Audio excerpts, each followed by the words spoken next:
And as much as the truth hurts, it will set you free. Hey YouTube, welcome back to my channel. As y'all can see by the title, this video is about how to start your self-love journey in 2024. If you watched my last video, it was kind of about how to stop people pleasing, and healing from people pleasing comes along in your self-love journey. If you find value from this video, make sure that you like or leave a comment down below because I love to see y'all's comments. In order to start your self-love journey, it comes with acceptance. I know y'all heard me say this before in several other videos, but acceptance is the first step to change. Accept that you might be broke. Accept that you might not be how you want to be physically. Accept that you might be heartbroken. Accept what your reality is. Accept where you are in life. Accept every flaw, every insecurity, every aspect of your life that you do not like. Accept it, because if you don't accept it, you're going to keep lying to yourself. And that's a problem with a lot of people in the world. They lie to themselves. They don't think that there's anything wrong with them. That's why we have all these toxic people. That's why the saying hurt people is a thing, because hurt people should not hurt people. Hurt people need to do their work. Hurt people need to do the work just like everybody else. And you know, if other people are not willing to do the work, you just leave them where they at. I'm not gonna get into a whole tangent on that, but if you're a hurt person, if you're a person who is insecure, if you're a person that has a lot of things about themselves that they don't like, accepting what it is that you want to change about yourself and being honest and real with yourself is the first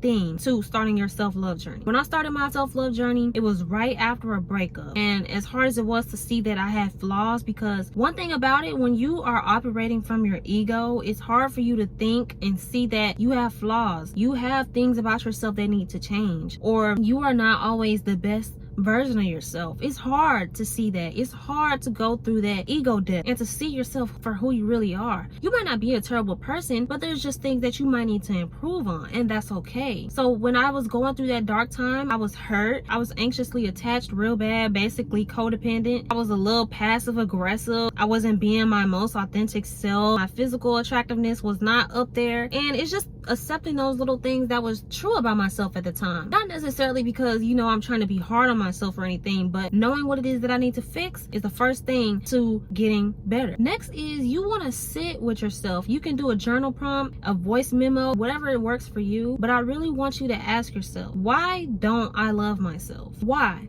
Because there's several different reasons why you might not love yourself. It could be your parents, because that's where it starts. If you don't love yourself, it's because your parents really did not do a great job of instilling self-love and confidence into you. Sometimes your parents are your first bullies. Sometimes, even if they're not bullies, even if your parents weren't bad parents and they did the best that they could, sometimes that confidence aspect, that self-esteem, still is not instilled into you properly. So it starts with your parents. It starts at home. What did they do? What did they say? What didn't they do? Because it's not necessarily that everybody's parents are bad, but sometimes it's the lack of the things that they're not doing that could also have an effect. What could have they done better? Then go to your school experience. What was school like for you? Were you popular? Were you not popular? Were you talked about? Were you made fun of? Think about your relationships that you've been in. Did the people that you were with make you feel unlovable? Make you not feel attractive? Not make you feel wanted? Did those people make you feel like you weren't enough? What is the reason? Because it's not necessarily a you problem. When we're young, we are sponges and we take in everything, and sometimes, like I said in my last video, words do hurt. Words have power. So if somebody is saying things to you and you're 5, 6, and then your parents are not doing anything to instill confidence or self-love and self-esteem into you, of course it's going to stick with you, and of course it's going to be ingrained into your subconscious mind because nobody else taught you any differently. Next, you need to stay off of social media. When I found myself starting my self-love journey, you know, I was on Instagram a lot. Anybody who knows me in real life, I had a spam, and I would just be typing on there for hours and hours and posting, just telling all my business, and it's just like, it's not worth it to do that. So when you're really healing, it's going to be a messy process, and the internet is the last place that you want to be whenever you're trying to heal and become better. Since you're in a vulnerable state, being on social media keeps you in a state of comparison, and that's why I really had to get off of social media. I've been off of social media for a while now. People who know me knows that the only apps that I use is YouTube and TikTok, because I can't delete TikTok. TikTok is just too good. But I do limit my time on TikTok for sure. But it keeps you in a state of comparison. In my case, it wasn't because, you know, I was comparing myself like, oh, these people are good and I'm bad. It was more in a sense of, you know, I have my people I follow on Instagram for inspiration. But sometimes when I keep consuming too much inspiration and I'm not seeing the fruits of my labor in my own life just yet, sometimes it becomes a little bit too much for me and I just have to step back. It's not necessarily that I think that they're better than me or I think that I'm beneath them. And then in some other people's cases, it might be that you might think that they're way above you. You might think that they're better than you, but that might not be the case at all, because social media is fake. People only post the good things on social media. People only post what they want you to see. So there's no reason for you to be on there comparing yourself. And if you are prone to that, like I am, we need to step back. You need to step back and get off of social media, because that will only make you feel like you are not doing enough, that you are not where you need to be in life. And girl, I said this before in one of my other videos, like, you are probably like 18, 19, 20. I'm 19 years old. I turn 20 next month. But I was constantly feeling like I was not doing enough, y'all. When you're on your self-love journey, there is going to be a lot of work that needs to be put in. But at the same time, you also have to take your time with the type of work that you're putting in. Just stay off of the media, because the media is the last place that you want to be, especially if you're the type to type all your feelings away. People will laugh at you, people will talk about you, and people will continue to feed into it because all they want is more tea, more drama, and more gossip on you. Over here, we're not doing that. We're moving in silence and we're keeping our feelings and stuff to ourselves. If you need to talk to anybody, you need to get a therapist, a counselor, somebody that you might trust. Talk to God. You need to pray. The last place that you need to be is on social media, spilling out all of your feelings. And also, when you're on social media, watch what it is that you're watching. Make sure that you're consuming positivity and good things, because if you're on sad talk I used to be on sad talk really bad, y'all. Like, it was so bad. But if you're like on sad talk, you're watching sad videos, you're watching things that make you stay in that lower state of being, then that's where you're going to stay. And then when you're staying where you are,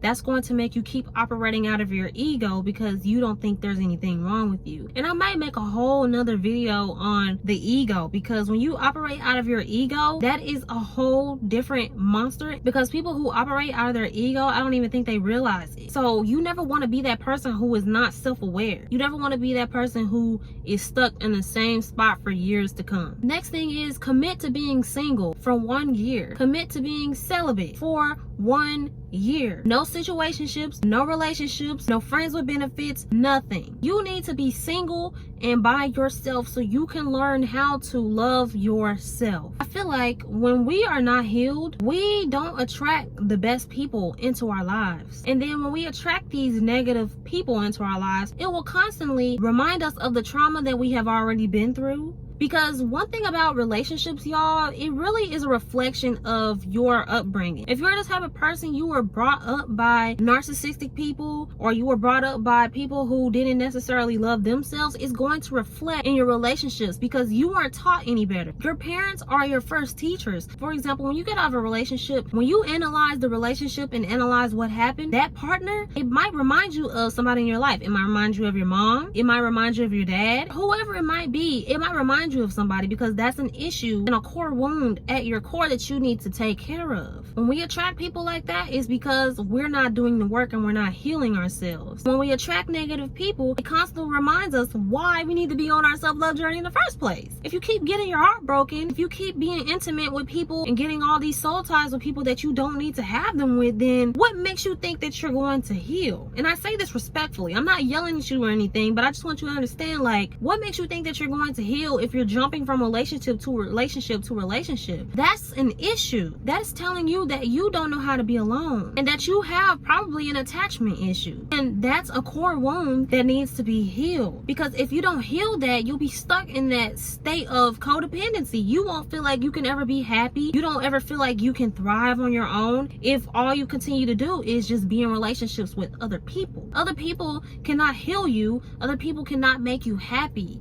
You have to learn how to do that for yourself. And these dynamics constantly highlight your insecurities and your flaws, and they constantly keep us in a state of unhappiness. And when you're unhappy in a relationship, why are you in the relationship? Your partner should never be your source of happiness. Never rely on other people to make you happy. And be celibate. You are not required to be intimate with every partner that you have. People carry demons. People fight demons. When you lay down with somebody, whatever they are dealing with, you are going to deal with it too. If you're a naturally happy-go-lucky person and you get with the wrong person and they're the type of person that's just miserable and angry, when you start feeling miserable and angry, you'll be confused as as to why, but the reason is because you laid with the wrong person. We have to be careful with who we share our energy with, share our bodies with, who we share our time with, because it really does matter. And if you're going to be on a self-love journey, the journey is about you. Nobody else is going to be included on that journey. You have to be able to keep yourself sacred and love on yourself and show yourself that true, genuine love. Healthy hobbies will help you relieve stress of going deep into your trauma, because when you start doing that shadow work, things will come up. You will have periods where you are feeling down, depressed, and sometimes you just need that release. You just need to relieve some of that stress and some of that pressure. So writing, journaling, making music, coloring, knitting, crocheting, whatever you like to do those things, because those will take your mind off of negative things going on in your life and take your mind off of the hard things that you're having to go through to heal yourself. And it's also like a small form of joy that you really can't get from anywhere or anybody else. Those things are little things that you can do strictly for you, judgment free. You don't have to worry about people not liking it because, oh, that's that white people stuff, or I don't like that. And I say that because, you know, a lot of the things that I like, people are always saying, oh, that's that white people stuff. But activities are not race based. Like, you can like whatever you like, and that's fine. And if you're around people who think that way, then you don't need to be around those types of people, because those are small and closed-minded people. The last thing is to take time to think about your wants, your needs, your desires, but really focus on your needs. What is it that you really need? When you start to think about your needs, it helps you develop a healthier outlook on love, because when you find out what it is that you need genuinely to really make you happy, you can start to give that to yourself. And when you start pouring that into yourself, you will naturally start to heal, and you will naturally start to attract people who are on the same wavelength as you. For example, for me, I say this all the time, I'm big on reciprocation and I'm big on honesty. You cannot come around me trying to be no liar, okay? So in turn, instead of looking for other people to be honest with me, instead of looking for people to reciprocate the energy to me when I'm in relationships, instead, why don't I be single and give myself that honesty? Why don't I be single and give myself that reciprocation? When I say give yourself that honesty, it's kind of like what I was saying in the beginning of the video. To accept your flaws, accept the things that you don't like about yourself, and really be real with yourself. Be honest. Be honest about the things that you do and don't like. So the love that you expect from other people, you need to give that to yourself. Give that to your inner child. Like I said before, your inner child is your daughter. It is now your responsibility to make sure that she feels the best that she can, to make sure she feels as confident as she can, to make sure that she feels loved and appreciated. And you cannot expect other people to give that to you if you don't give that to yourself. And I know it sounds really cliche, but I promise you, it is the hard truth. It's the truth. Everything that is cliche that you hear me say or hear somebody else say, it is the truth. And as much as the truth hurts, it will set you free. Honesty is the key out here, y'all. Being honest with yourself, being real with yourself, sitting with yourself, with those parts of yourself that you don't like, those parts of yourself, those experiences that you went through, feeling your feelings. It's so much that I could get into, but I'm not no professional, so I never want to go too deep. Put in that work to show yourself that love. When you feel sad, think about why you're sad. When you're angry, think about why you're angry, because your anger is a telltale sign that something is wrong. And when you're angry, that means that's a trigger that you might need to work on. It all comes with the process. This whole self-love journey is not going to be peaches and cream. Let me tell you that right now. It's going to be dark and it's going to be heavy, but you cannot give up on yourself. You are the adult and you are in charge of helping your inner child. You have to love her in ways that she wasn't loved before, because that will start your healing. So I'm going to go ahead and go. Hopefully you liked the video. Make sure that you leave a like or a comment if you found any value from it, and I will see y'all in my next video.